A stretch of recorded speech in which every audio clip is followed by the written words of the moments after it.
در خواجگی دهقانی به نام عبدالله جماعت دهاتی به نام وایس فی ناحیه وسع با جلب کارگران کرایه خواجگیداران کوشش می‌نمایند هر چه تیزتر حاصل پیاز را جمع‌آوری نموده زمین را برای کشت تکراری آماده نمایند. سال گذشته خواجگیداران از کشت پیاز به قدر 600 سنتنری حاصل گرفته بودند. این سال حاصل زیادتر است. باید خود نمیشه وقتی که پیاز کوردید از صبح کارگرای خود نمیشه و همه را کردن. با از دیگر جو دعوت میکنیم. مثل همین موسم در چقدر رو چند نفر سبجو کار میشوند؟ شاید یک 15 نفر اینجا کار میکنن.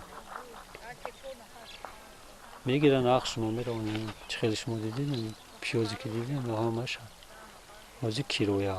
مساحت زمین‌های این خواجگی 1 هکتار 15 سوتیخ را تشکیل داده به صفت زمین‌های آزمایشی استفاده برده می‌شوند. ختم کرده دانشگاه کشاورزی تاجیکستان عبدالجمیل زیویف در ساحه کشاورزی در شرایط محل تحقیقات گذرانده ایستاده به نتیجه‌های خوب نائل گشته است.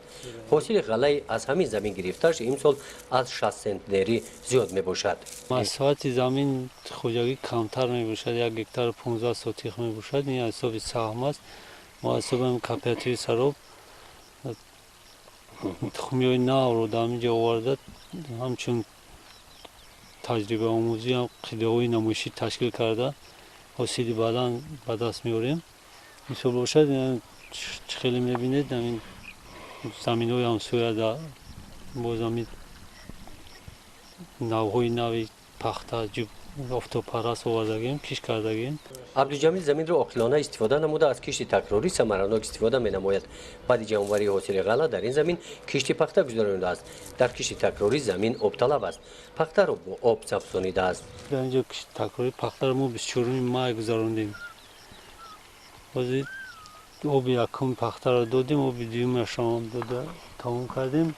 نوی تخمی قرغیز است 90 روزه است.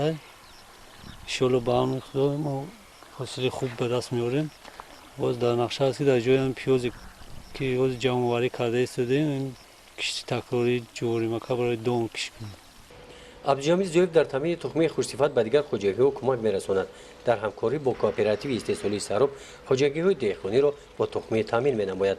در این زمین نوع تخمی ترکی کش نمودند.